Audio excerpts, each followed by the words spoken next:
어떤 사람이 길거리에서 보니까 돈 10,000원만 내면 미천 없이도 돈 벌 수 있는 방법을 가르쳐 주겠다고 어떤 사람이 소리를 지르고 있었습니다. 지나간 사람이 귀가 솔깃해서 과연 어떻게 하면 미천 없이 돈 벌 수 있을까 궁금해서 그 사람에게 10,000원을 주었습니다. 그랬더니 이 사람 10,000원을 딱 받더니 주머니 집어넣고는 그냥 가버립니다. 그걸로 깜짝 놀라가지고 막 황급히 쫓아가. 아니 여보시오, 당신이 분명 10,000원만 내면은 미천 들리지 않고도 돈 버는 법을 가르쳐 주겠다고 해놓고 왜 그냥 가는 거요? 하고 이렇게 항의를 했습니다. 그랬더니 이 사람이 하는 말이 내가 가르쳐 줬지 않소? 하고 말합니다. 당신 언제 뭘 가르쳐 줬냐고 했더니 이 사람이 하는 말이 나처럼 하면 될 거 아니요? 라고 이렇게 말하더라는 것이죠. 그냥 자기처럼 이제 그렇게 따라서 하면 될 거라는 얘기인데, 우리가 어떤 교육 방법론에 있어서 가장 효과적인 방법 중에 하나는 모방 학습을 생각할 수가 있습니다. 누가 어떤 본을 보이면 그걸 보고 따라 하는 것, 이것이 어떤 면에서 효과적인 교육 방법일 수 있습니다. 미국 유명한 유머 작가인 마크 트웨이는 말하기를 모보는 희망인 동시에 절망이라는 이런 역설적인 말을 한 적이 있습니다.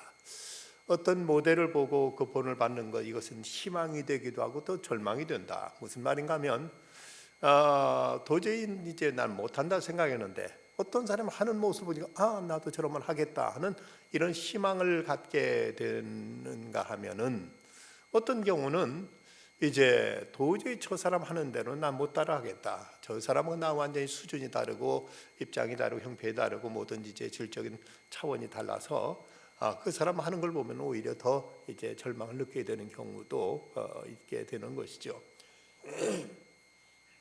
이런 면에서 우리가 어떤 누구로부터 모본을 본다는 것은 그걸 통해서 어떤 가능성을 찾을 때 우리에게 희망이 되지만, 또리 어떤 경우는 이것이 우리에게 도저히 따라할 수 없는 이런 어떤 그 차이만 느끼게 된다면 이것은 또 절망이 될 수도 있을 것입니다. 의과대학을 나온 학생들, 의대생들은 그 학교 강의실에서 배운 그 의학 지식 가지고는 전혀 환자를 치료할 수가 없다고 합니다. 하나의 어떤 의학 이론 가지고는 환자를 대하고 환자 치료하는 데는 완전히 백지라 상태라고 말합니다. 이제 그 임상적인 치료를 위해서는 이제 인턴 과정, 레지던트 과정을 통해서 좋은 이제 의사 밑에서 의사로서 실무를 배워야만 이제 환자들을 치료할 수 있지, 그냥 책 보고 배운 그 강의를 통해서만 배운 그 학문 이론 가지고는 이제 실제 환자를 치료하는 데는 전혀 대책이 서지 않는다는 겁니다. 이것은 이제 목회자들 경우도 거기에 해당된다고 볼 수 있습니다.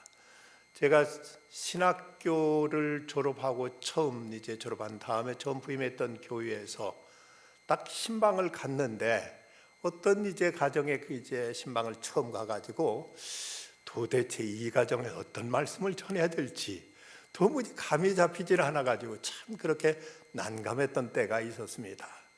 어떤 목사님, 어떤 분은 또 이제 과연 어떤 말씀을 전해야 몰라서 성경 딱 펴고 보니까 부모에게 효도하라는 말씀에서 그 말씀을 전했더니 아주 낯빛이 변하면서 아주 몹시 섭섭해하더라는 거죠.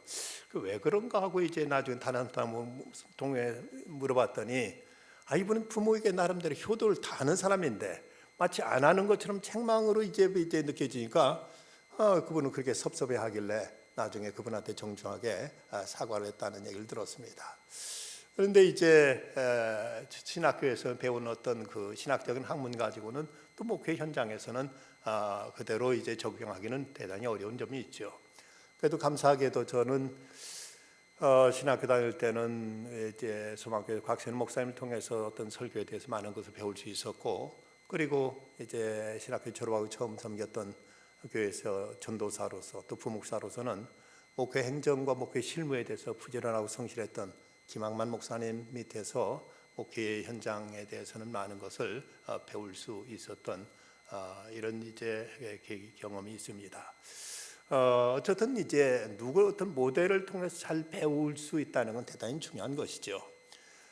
우리가 나라에 대한 것도 애국이라는 것도 누군가 좋은 모델이 있으면 그걸 보고 본받고 배우면서 우리는 나라를 위해서 이렇게 충성하고 헌신해야 된다는 것을 우리가 이제 저절로 깨우쳐지게 되지만 그냥 뭐 국가를 위해서 이래야 된다 저래야 된다 하는 얘기는 전혀 우리에게 와닿지 않는 경우가 많습니다. 전에 영국의 그 포클랜드 전쟁 때 아르헨티나와 포클랜드 문제 가지고 전쟁을 벌일 때 그때 BBC 방송에서는 두 가지 화면을 국민들에게 집중적으로 비춰주었다고 합니다. 하나는 엘리자베스 영국 여왕의 둘째 아들인 앤드류 그 왕세자가 공군 조종사로서 전쟁터에 출격하는 모습을 비춰주었고, 그리고 또 하나는 대처 수상이 이제 수상의 아들이 육군 사병으로 배를 타고 출전하는 장면을 이제 보여줬다는 것이죠. 영국 국왕의 아들 왕세자도 전쟁터의 나라를 위해서 이제 조종사로서 싸우러 나가고, 그리고 수상의 아들도 이제 하나의 사병으로서 배 타고 전쟁터에 나가는 그 모습을 보면서 이렇게 이 나라의 지도자들도 나라를 위해서는 지도자 아들들도 전혀 자기 몸을 사리지 않고 이렇게 나라를 지키기 위해서 싸우러 나가는 그 모습이 국민들에게는 큰 감동이 되고, 또 그들에게는 마땅히 우리도 나라를 위해서 싸워야 되지 않느냐 하는 이런 어떤 애국심이 불타올라 가지고 그래서 그 전쟁을 승리로 이끌 수 있었다고 합니다.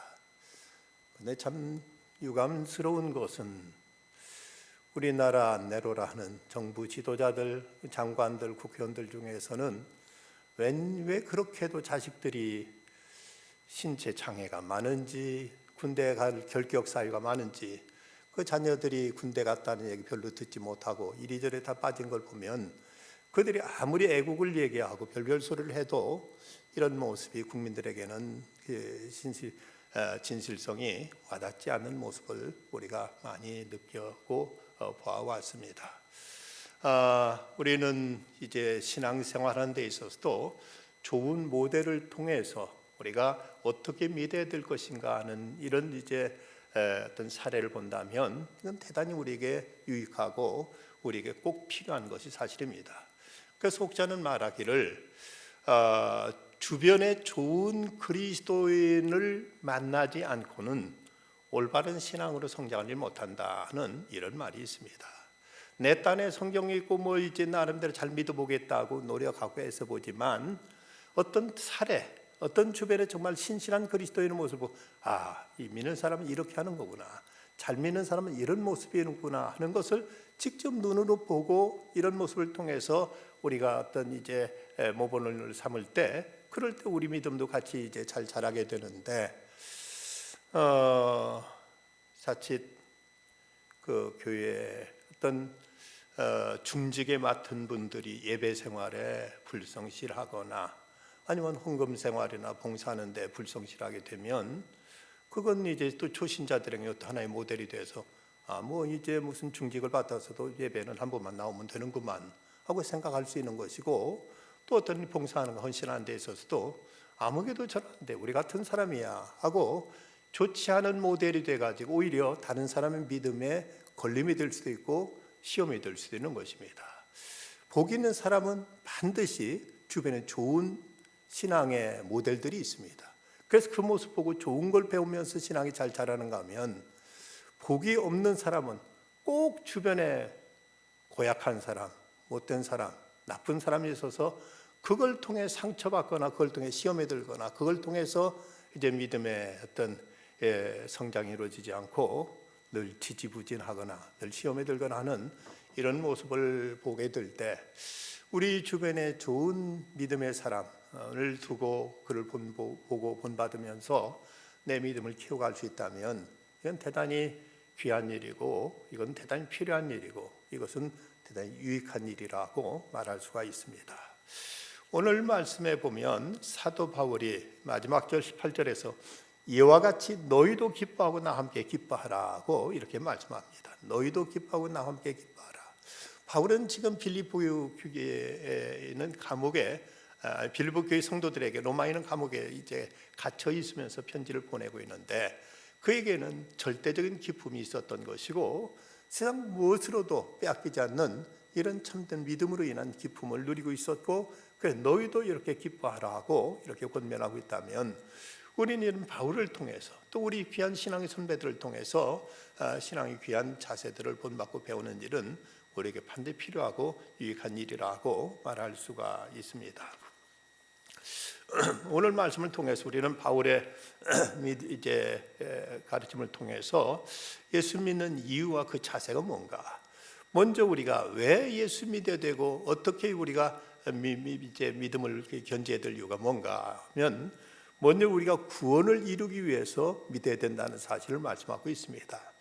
12절 말씀 보면 그러므로 나의 사랑하는 자들아 너희가 나 있을 때뿐 아니라 지금 나 없을 때도 항상 복종하여 두렵고 떨림으로 너희 구원을 이루라 하고 말씀하고 있습니다. 여러분 왜 교회 나오시고 예수 믿는다고 생각하십니까? 물론 예수 믿어서 마음에 어떤 평안도 얻을 수 있고 또 뭔가 좀 도덕적이고 우리가 좀 더 이제 양심이 바르게 살아갈 수 있다는 이런 어떤 이제 결과도 있을 수가 있습니다. 여러 가지 많은 이유가 있을 수 있지만 그는 가장 핵심적인 이유는 역시 구원의 문제입니다. 우리가 예수 믿는다는 것이 이것이 그냥 도덕적인 얘기, 어떤 교양을 위해서 믿는 것하고는 그런다면 굳이 꼭 교회만 다녀야 된다고 말할 수는 없습니다. 다른 종교도 나름대로 고등 종교 가운데 나름대로 다 도덕을 얘기하고 어떤 윤리를 얘기하고 나름대로 어떤 공동선을 주장하고 있다면 꼭 교회를 다니고 예수 믿어야만 도덕적으로 선해진다는 얘기는 썩 그렇게 이제 핵심적인 얘기는 아닙니다. 물론 예수 믿어서 우리가 좀 더 선하고 바른 사람 되는 건 사실이지만 이건 하나의 부수적인 문제고 가장 궁극적인 문제, 핵심적인 문제는 역시 구원의 문제인 것입니다. 영원히 하나님의 진노, 하나님의 심판을 받을 수밖에 없는 우리들이 예수를 구주로 믿고 예수를 영접함으로 인해서 예수 그리스도로 말미암아 죄사함 받고 하나님의 자녀가 되는 것, 이것이 우리 믿음의 핵심이고 본질이지 다른 여러 가지 부수적인 것 이런 것 때문에 우리가 믿음에 흔들린다면 이건 대단히 잘못된 것이고 대단히 이것은 문제가 많은 것입니다. 여기 보면 너희가 지금 나 없을 때도 항상 복종하여 두렵고 떨림으로 너희 구원을 이루라고 이렇게 말씀하고 있습니다. 어떻게 해야 우리가 구원받을 수 있는가? 과연 우리 구원을 이룰 수 이제 두렵고 떨림으로 구원을 이루라고 했는데 어떻게 구원받을 수 있는가? 그것은 곧 그리스도께 우리의 주님 되신 그리스도께 복종함으로 우리가 구원에 이를 수가 있게 됩니다. 그러므로 나의 사랑하는 자들아 너희가 나 있을 때뿐 아니 지금 나 없을 때도 항상 복종하여 두렵고 떨림으로 너희 구원을 이루라. 우리의 구주요 주님이신 예수 그리스도께 복종함으로 우리는 구원을 이룰 수 있게 되는 것입니다. 구원은 어떤 내 의지의 산물이 아니고 내 노력의 결과가 아닙니다. 우리가 어떤 자선 사업을 많이 하고 우리가 극도의 어떤 극기와 절제를 한다고 해서 이것이 우리의 구원을 이루는 것이 아닙니다. 우리는 주님 말씀에 복종하고 그 말씀 따라 순종하며 살아갈 때 이것이 우리가 구원을 선물로 가져다 주는 것이지 내 의지의 소산, 내 어떤 이제 절제나 내 어떤 금욕 이것의 결과로 우리가 구원을 이루는 것이 결코 아니라는 사실을 알아야 됩니다. 바로 우리의 구주 되신 예수님도 십자가에 못 박혀 죽기까지 복종하셨다고 바로 앞에서 말씀하고 있습니다. 그렇다면 바로 그 그리스도께 우리가 복종함으로 우리는 주님의 말씀을 듣고 순종하며 믿음의 생활을 해나가는 중에 하나님의 은혜로 구원받는 것이지 우리가 내 노력과 내 의지로 내 어떤 이제 종교적인 지식과 내 어떤 이제 나름대로 도덕과 어떤 선행으로 구원을 이루는 것이 아님을 우리가 알아야 될 것입니다. 근데 세상에 불행한 사람은 복종의 미덕을 터득하지 못한 사람, 뭔가 자기 자존심, 자기 체면, 자기의 어떤 주관 이런 걸 내세우면서 복종한다는 것을 굴욕으로 생각하는 사람은 참 불행한 사람이고 이런 사람은 신앙생활도 참 힘들게 하는 모습을 보게 됩니다. 그저 주님께 하신 말씀이 그것이 진리인 줄 알고 그 말씀 하나하나 우리가 어린아이처럼 순진하게 순수하게 따라서 우리가 이제 복종해 나가면 그러면 이 말씀이 얼마나 참되고 이 말씀이 얼마나 진리고 이 말씀이 얼마나 우리에게 능력이 되고 얼마나 우리에게 생명을 주는가를 생활 속에 하나하나 체험해 가는데, 하나하나 다 내가 따져봐야만 되고 다 내 이성으로 이제 납득이 돼야만 되고 내 합리적인 생각으로 다 이제 이것이 옳다고 동의해야만 이것을 내가 행하겠다고 한다면, 어느 세월이 우리가 얼마나 지혜롭고 얼마나 우리 마음이 착해서 모든 걸 다 이해를 해가지고 그것을 순종할 수 있을까? 우리는 하나님께서 주신 말씀이요, 예수 우리에게 명하신 말씀이기 때문에 그 말씀을 그대로 듣고 준행하는 이런 자세가 우리에게 필요해야만 됩니다. 아무리 교만한 사람도 신호등 앞에서는 멈춰야 되는 거죠. 내 생각이 아무리 어떻다 하더라도 하나님 말씀 앞에서는 일단 우리는 순종하고자 하는 이런 자세가 필요합니다. 중앙 아프리카에 있었던 일인데, 날씨가 몹시 이제 덥고 바람 한 점 없어 나뭇잎 하나 흔들지 않고 있는데, 한 선교 본부 근처에 커다란 나무 그늘에서 이제 그 선교사들인 필립이라는 아이가 이제 나무 밑에 놀고 있었습니다. 근데 그때 갑자기 아버지가 급하게 아이들을 부릅니다. 필립아, 아빠가 시키는데 빨리 배를 바닥에 대고 이제 엎드려라 하고 이렇게 이제 아버지가 일렀습니다. 근데 이 아이가 즉각 아버지 시킨 대로 바닥에 엎드렸습니다. 그러자 너 이제 이리 기어오도록 해라 하고 일렀습니다. 이 아이는 무엇인지 영문도 모르고 아버지가 시킨 대로 바닥을 푹푹 기어서 아버지께로 달려왔습니다. 한 중간쯤 보자, 일어나서 이쪽으로 달려와라 하고 말하니까 얘가 벌떡 일어났더니 그대로 뛰어왔습니다. 아이가 황급히 돌아오자 너 저기 좀 봐라 하고 그 아이가 있던 그 나무를 가르치는 데 보니까 나뭇가지에 커다란 구렁이가 혀를 널름거리고 이제 거기가 늘어져 있는 것이었습니다.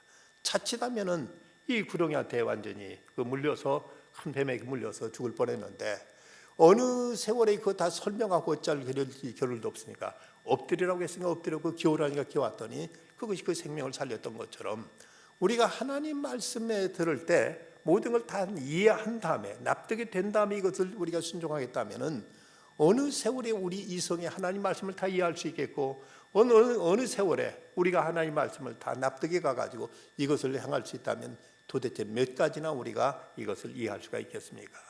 일단은 주님의 말씀이라는 그 사실 앞에 순종하는 자세, 이것이 바로 우리의 구원을 이룬다는 것이지요. 이제 하나님께서 예수님께 우리를 이리 오너라고 말씀하실 때 우리는 즉각 주 앞에 달려 나오면, 그럼 그 다음은 주님이 책임져 줄 것입니다. 근데 왜 가야 되느냐, 뭐 때문에 가야 되느냐, 언제 가야 되느냐, 하나하나 모든 것을 내가 따지고 모든 것을 다 이제 내 의견대로 의사대로 모든 것을 여기에 이해가 되는 것만 행한다고 한다면 우리는 한 가지도 말씀도 주님 말씀 뜻대로 행치 못할 때가 많게 될 것입니다. 그래서 구원이라는 것은 세 가지 차원의 구원이 있습니다. 과거적인 구원이 있고 종말적인 구원이 있고 현재적인 구원이 있습니다. 과거는 이미 그리스도를 영접함으로 우리가 구원받았습니다. 그리고 이제 미래의 구원, 종말적인 구원은 하나님 나라에 가는 순간 주의 품에 안길 때 우리는 완전한 구원이 이루어지게 될 것입니다. 하지만 오늘은 현실 속에서도 우리는 많은 죄와 시험으로부터, 우리는 유혹으로부터 구원을 받으면서 하루하루를 우리는 이제 죄 앞과 싸우면서 살아가고 있습니다. 이 모든 일에서 승리하기 위해서는 바로 주님 말씀에 하나하나 그대로 지키고 순종하는 자세, 이것이 우리에게 필요한 것이요. 그래서 나 있을 때뿐 아니라 지금 나 없을 때도라고 말씀하시는데, 사도 바울과 지금 빌립보 교회는 떨어져 있습니다. 이제는 바울이 그들과 직접 함께하며 그들에게 말씀을 양육했고 저들에게 본을 보여주었지만, 지금은 이제 바울은 로마의 감옥에 갇혀 있고 이제 빌립보 교회 성도들은 멀리 지중 해안에 있는 그 빌립보라는 도시에 있습니다. 그들이 없을 때도, 바울이 있을 때는 바울에게 직접 말씀을 듣고 그대로 잘 따르는 했지만, 지금 멀리 떨어져 있는 이런 상황에도 너희들은 이제 주의 말씀에 두렵고 떨림으로 너희 구원을 이루라 하고 이렇게 이제 가르치고 있습니다. 표리부동이란 말이 있죠. 겉과 속이 다르다는 것. 우리가 눈앞에서는 잘하는 듯 싶어도 이제 눈에서 떨어지면 행하지 않는 이런 모습은, 이건 온전한 신앙, 건강한 신앙이라고 말할 수가 없습니다. 전 한동대 총장을 지낸 김영길 박사가 신트로피 드라마라는 책을 썼습니다. 여기서 이런 얘기를 소개하고 있습니다. 모 대기업에 입사한 김용범 군은 최종 합격 통보를 받고 부서 배치 시험을 보게 되었다. 그런데 출제된 문제가 너무 어려워 답을 쓸 수가 없었다. 잠시 후 감독관이 나가자 커닝 페이퍼가 돌기 시작했다. 한동대 재학 시절 한동 명예제도를 통해 무감독 양심 시험에 익숙했던 용범군은 백지 답안을 제출하고 나왔다. 며칠 후 용범군은 남들이 가장 가고 싶어하는 부서로 배치되었다. 얼마 후 상관이 그를 불러 물었다. 자넨 왜 백지 답안지를 제출했나?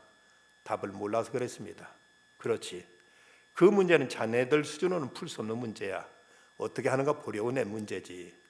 상관은 알 듯 모를 듯한 미소를 지었다. 정직과 성실을 교육의 가장 중요한 핵심 가치로 가르치는 저는 이 시대 신트로피의 주역인 한동인들, 인간의 타락 이후 개인과 가정, 심지어 교회에서도 무질서의 법칙인 엔트로피가 증가하고 있다. 신트로피는 엔트로피에 대한 반작용이자 무질서와 대립되는 개념으로 생명계에서는 엔트로피 법칙이 성립되지 않는다는 것을 설명하려고 도입된 개념이다.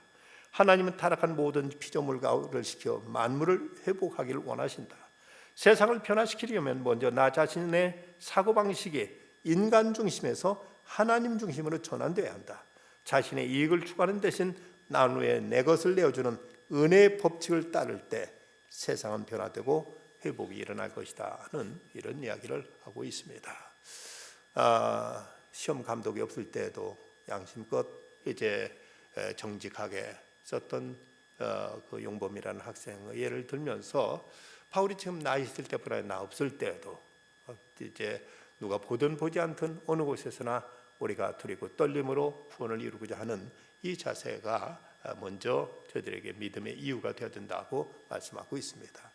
그러면서 우리가 어떤 자세를 이제 믿어야 될 것이냐, 거기에 대해서는 하나님의 흠없는 자녀로 행하라고 말씀하고 있습니다.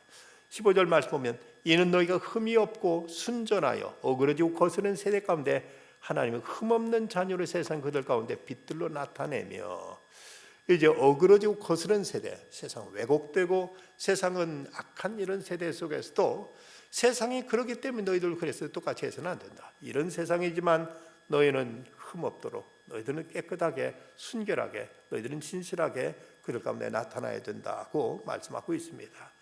여기서 이제 세대라는 말이 있습니다만은 이것은 어떤 타임, 시점을 말하는 것이 아니라 이 세상을 말하고 있습니다.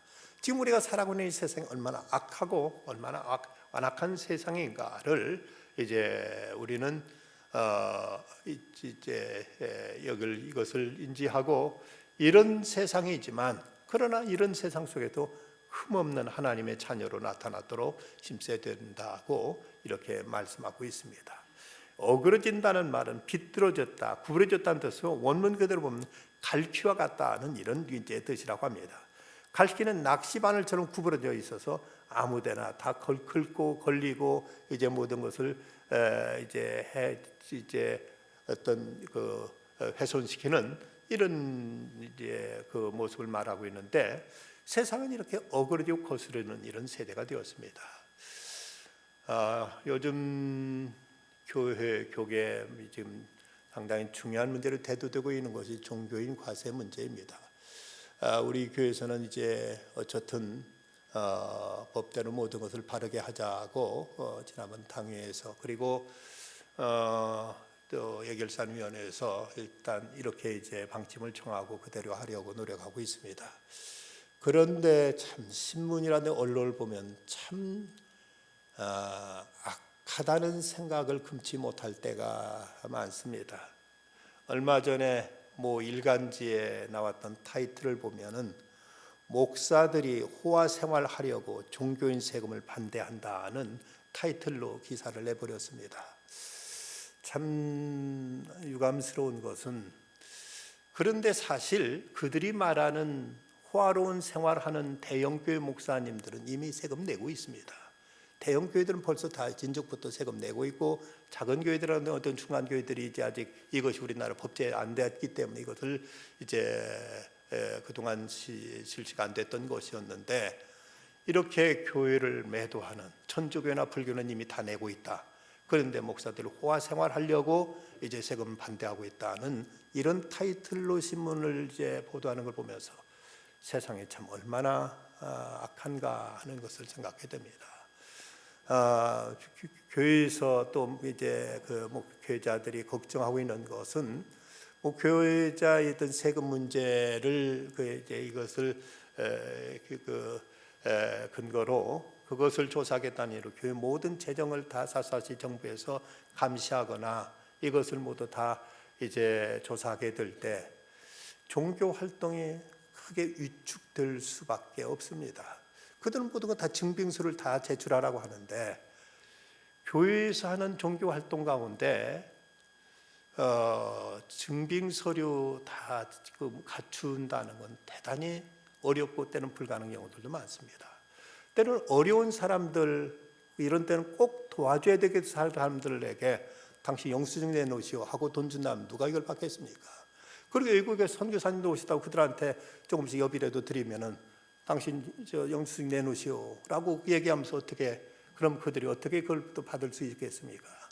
종교 현실을 모르고 모든 일반 회사처럼 그저 획일적으로 모든 걸 다 이제 조사하고 그러지 않으면 어떤 불법한 집단처럼 이렇게 매도하려는 이런 것에 대해서 이미 종교자유정책연구원에 몸담았던 이정훈 교수가 여기에 대해서 그 의도를 이제 지적하면서 이것이 앞으로 크게 기독교의 큰 어떤 이제 멍해가 되고 족쇄가 될 것이라는 이런 우려를 하면서 이것을 적극 반대해야 된다고 그분은 논리를 펴고 있습니다만은 그런 어쨌든 이제 우리가 어쨌든 법이 정한 대로 우리는 할 것은 해야죠.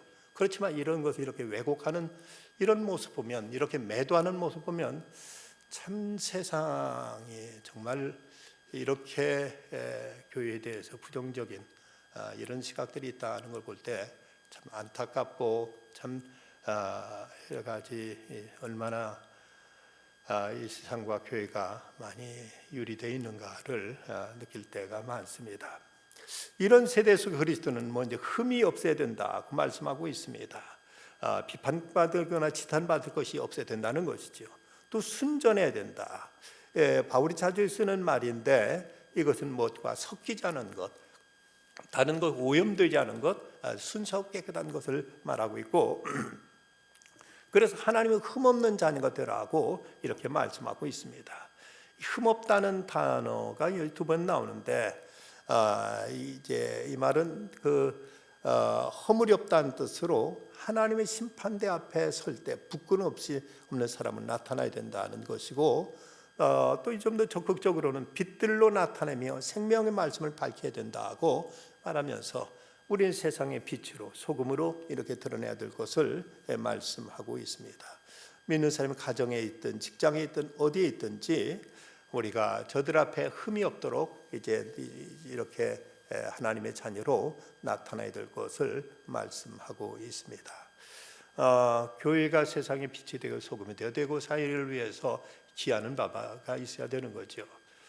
전에 88 올림픽 때 서울시에서 해외 관광객들을 위한 숙박시설을 점검해 보니까 호텔이 모자라서 부득불 민박을 시켜야만 되는 입장이었습니다. 그래서 2,000세대의 민박을 이제 필요로 한다는 광고를 냈는데 아무도 여기에 자원하는 사람들이 없더랍니다. 그래서 할 수 없이 어디다 부탁했는가 하면 올림픽 선교위원회에 부탁했더니 그래도 믿는 사람들이 나서서 이제 방을 내줘 가지고 올림픽 무사히 치를 수 있었다고 합니다.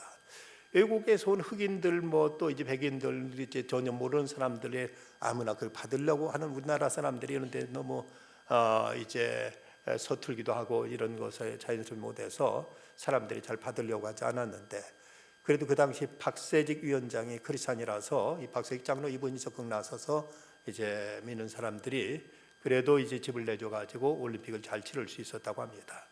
그 후에 미국 애틀란타 올림픽 때 그때 앤드류 영 그 시장이 이제 올림픽을 치르겠다는 이분이 이제 원래 목사였는데 이분이 이제 어떻게 치를까? 이 사회 간접 자본도 제대로 이제 갖춰지지 않은 그 애틀란타가 그렇게 큰 도시도 아닌데 어떻게 올림픽을 치를까 고심하다가 한국에서 어떻게 했는지 이 박세직 장로님한테 자문을 구했더니 박세직 장로님이 이제 어드바이스를 해주기를 한국도 북한에 테러 위협이 있었고 그리고 또 그 올림픽 개최 그 기간이었던 9월 17일부터 10월 2일까지가 폭우 장마가 내릴 거라는 일기예보도 있어가지고 많이 걱정이 됐는데, 그때 한국 교회를 부탁해서 집중적으로 올림픽을 위해서 기도해서 무사히 마쳤노라 하고, 이렇게 앤드류 영 시장한테 이렇게 어드바이스를 해줬다고 합니다.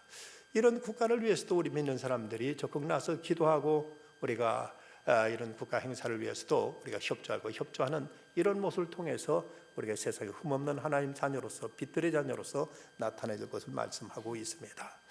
그런가 하면 이제 주님 앞에 서는 날 자랑할 것이 있도록 종말적인 삶을 살라 하고 말씀하고 있습니다. 16절 말씀, 생명의 말씀을 밝혀 나의 다름질이 헛되지 아니하고 수고도 헛되지 아니하므로 그리스도의 날에 내가 자랑할 것이 있게 하려 함이라 하고 말씀하는데, 여기서 이제 여기서 그 빌립보는 헬라의 아테네와 가까운 곳에 있었기 때문에 그곳에 올림픽 경기에 대해 잘 알고 있었고, 그래서 나의 다름질이 헛되지 않게 하렴이라고 이렇게 말하면서 신앙생활도 하나의 어떤 이제 달리기 경주로 이렇게 이제 비유해서 설명하고 있습니다. 그러면서 우리 믿음의 경주가 끝까지 이제 잘 달려서 마지막 꼬림점에 가기까지 우리가 실족하거나 도중에 포기하지 않고 끝까지 믿음의 경주에 승리하게 될 것을 이제 권면하고 있습니다. 그러면 17절에서는 바울은 자기의 가장 큰 기쁨을 고백하고 있는데, 만일 너희 믿음의 재물과 섬김 위에 내가 나를 전제로 드릴지라도 나는 기뻐하고 너희 무로 함께 기뻐하겠다. 여기 전제란 스펜도마이라고 해서 쏟아 붓는다는 뜻을 가지고 있는데, 재물 위에 포도주를 붓거나 아니면 그 소나 양의 이제 피를 쏟아 붓는 이런 제사를 의미하고 있습니다. 그래서 붓는다는 뜻으로서 여기 바울은 너희 믿음의 재물과 섬김 위에 내가 나를 전제로 드릴지라도, 자신을 제물로 피를 쏟아서 자기의 목을 쳐서 피를 쏟아서 제물을 드릴지라도 나는 기뻐하고 기뻐하겠다고 바울은 이렇게 말하고 있습니다. 바울의 이런 그 절대적인 기쁨이 도대체 어디서 온 것인가? 무엇이 바울로 하여금 이렇게 그야말로 지고의 기쁨? 이 말은 이대로 죽어도 좋다는 얘기입니다. 내 죽어도, 너희를 위해서라면 내가 죽어도 좋다는 이런 바울의 그 고백을 요소하게 되는데, 도대체 무엇이 바울로 그런 기쁨을 누리게 했는가? 바울이 그가 다른 사람처럼 돈을 많이 벌고 그가 편안한 생활을 했기 때문에 이런 기쁨을 누렸던 건 아니고, 그가 건강했거나 출세했거나 세상에서 무슨 대접받았던 것도 아닙니다. 바울은 지금 로마 감옥에 갇혀 있습니다. 그리고 그는 이제 이따금 주기적으로 찾아온 질병으로 인해서 고생하고 시달리고 있었습니다. 그는 가정적인 어떤 행복도 경험하지 못한 사람입니다. 그럼에도 불구하고 그가 이런 지고의 기쁨, 이런 절대적인 기쁨을 누리고 있었던 그 이유는 과연 무엇인가? 그 먼저는 그는 이제 그 그리스도로 말미암은 구원에 의한 이제 기쁨을 그는 누리고 있었습니다. 나 같은 죄인을 살려주신 하나님의 은혜가 감사해서, 나같이 그렇게 귀를 핍박했고 하나님의 이제 종들을 죽이는 데까지 나섰던 나를 하나님의 불쌍히 택하셔서 예수 그리스도로 말미암아 구원받게 해주신 사실이 너무 감사하고 너무 그런 귀했던 것입니다. 그런가 하면 그는 또한 하나님의 사랑을 만끽하는 가운데 얻는 기쁨이 그에게 있었습니다. 바울은 비록 그가 감옥 안에 갇혀 있었지만 주님과 깊은 교제 안에 있었을 때 그가 고백하기를 이제 살든지 죽든지 내 안에 그리스도께서 존귀히 되게 하려 함이라. 살고 죽는 것도 그는 상관치 않았고, 차라리 어찌 보면 이대로 그 이제 육신의 장막을 훌훌 벗어버리고 이제 주님 품에 가서 안기는 것, 이것이 더 좋은 일이라고까지 고백할 만큼 그는 주님과 깊은 교제 안에 있으면서, 그러면서 이제 세상 줄 수 없는 참다운 진정한 기쁨을 누리고 있었던 것입니다. 소설 빙점의 작가 미우라 야코 여사는 그는 평생 척추가리에 당뇨, 신장, 폐 등 안 아픈 데가 없고 몸 전체가 고름주머니와 같았다고 합니다. 나중에 파킨슨씨 병으로 자기 몸이 움직이지 못한 채 늘 벌벌 떨면서 지냈는데도 놀라운 것은 이런 고통 속에서는 늘 기쁨을 잃지 않았다고 합니다. 그 기쁨이 그의 주옥 같은 글로 표현되어서 많은 사람들에게 큰 감동을 끼쳤습니다. 그녀가 77살에 일길이 세상을 떠났는데 평생 건강해 보지 못했지만 그녀에게는 구원의 기쁨, 주님과의 깊은 사랑의 교제로 인한 기쁨이 그녀의 심령 속에 늘 이제 흐르고 있었던 것을 고백하고 있습니다. 그런가 하면 그녀는 이제 바울은 또한 그리스도께서 나를 부르시고 나를 써주신 하나님의 소명에 의한 그 기쁨을 누리고 있었습니다. 그가 갈라디아서 1장에서 어머니 태로부터 나를 택정하시고 또한 이방인의 사도를 삼으셨다고 이렇게 고백하고 있는데, 자기같이 그렇게 악했던 사람, 교회를 박했던 사람, 심지어 스데반을 죽이는 데까지 가담했고 저 다메섹까지 믿는 사람을 잡아 죽이기 위해서 쫓아갔던 그런 흉악한 자기를 하나님이 택해 주셨다는 사실이 너무 고맙고 감사해서, 이로 인해서 그는 세상 그 무엇과 견줄 수 없는 이런 기쁨을 그는 누리고 있었던 것입니다. 하나님이 나를 선택해 주셨다는 것, 나를 써주셨다는 것이, 그것이 바울에게는 그토록 고맙고 감사한 거죠. 어찌 보면 우리 모두도 나름대로 이런저런 직분을 가지고 있다면 이 또한 우리가 참으로 하나님께 감사할 일이 아니겠습니까? 전에 우리 교회도 한번 오셨던 적이 있습니다만은 소망교회 수석부 목사로 있던 김천수 목사님, 이분은 학교 다닐 때 분단장도 해본 적이 없었다고 합니다. 그런데 한 번은 초등학교 다닐 때 선생님이 그 학교 관사에서 그 친구하고 둘 시켜서 풍금 가지고 와라 하고 해서 둘이, 초등학교 다니는 꼬마의 둘이 이 풍금을 드는데 얼마나 무겁습니까? 낑낑대며 땀 흘리면서 그걸 가져오면서도 그렇게 신날 수가 없었답니다. 선생님 나한테 이거 시켜줬다고, 선생님 나한테 심부름 시켜줬다고. 그 60명 넘는 학생들 중에서 우리 둘한테 이걸 시켜줬다는 건 너무 감사해서, 너무 자랑스러워서 그 무거운 걸 들면서도 힘든 줄 모르고 그걸 가지고 왔노라고 이런 얘기를 하신 소리를 들었습니다. 선생님이 나를 믿고 심부름 시켜줘도 고맙고 진짜 신나는 일인데, 하물며 하나님이 나 같은 것을 인정하시고 나 같은 걸 불러서 이 귀한 일을 맡기셨다는 것이 얼마나 감사하고 고마운 일인가. 바울은 이 일로 인해서 그토록 기뻐하고 있고 너희도 나와 함께 기뻐하라고 이렇게 말하고 있습니다. 우리가 예수 믿는다는 것 단지 교회만 다니는 것은 아닙니다. 저는 믿음의 문제는 구원의 문제가 핵심입니다. 그리고 세상에는 우리는 이제 구원받다는 그것을만 이제 우리는 만족할 것이 아니라 어그러지고 거스는 세대 속에서 흠없는 하나님 자녀로 나타나도록 심세야 될 것입니다. 뿐만 아니라 우리는 이제 하나님이 준 그 기쁨, 절대적인 기쁨을 통해서 우리는 믿음의 날로 이제 하루하루 생활 속에서 기쁨과 감사와 감격과 감동이 넘치는 이런 우리들의 믿음의 삶이 되어야 될 것을 바울은 권면하고 당부하고 있습니다. 오늘 이 시대를 살아가는 우리들, 바울이 그 시대 그 열악한, 그리고 그토록 이제 참으로 참담한 지경에서도 그는 기뻐할 수 있었다면 우리 또한 이 기쁨 잊지 않도록 하루하루 생활에서 내 믿는 바를 분명히 하고 내가 구원받았다는 사실, 그리고 우리는 세상에서 빛의 자녀로 살아가야 된다는 우리들의 소명, 나가서 우리는 이제 주님 앞에 자랑할 것이 있도록 그 종말론적인 신앙생활로 하루하루를 이제 살아가는 중에 어느 때든 주께서 부르시는 날 기쁨으로 주 앞에 달려가서 주께로부터 잘다 칭찬받고 인정받을 수 있는 우리들의 믿음의 삶이 되어야 되겠습니다. 기도하십시다. 고마우신 아버지 하나님, 이 밤도 저희를 주의 전으로 가까이 불러주셔서 말씀으로 저희를 권면하고 깨우쳐주셔서 다시 한번 저희들 믿는 자세를, 믿음의 이유를 새롭게 정립하며 새롭게 또 다짐할 수 있게 하심을 감사합니다. 아버지 하나님, 저희들이 참으로 두렵고 떨림으로 저희들의 구원을 이루게 하여 주시옵소서.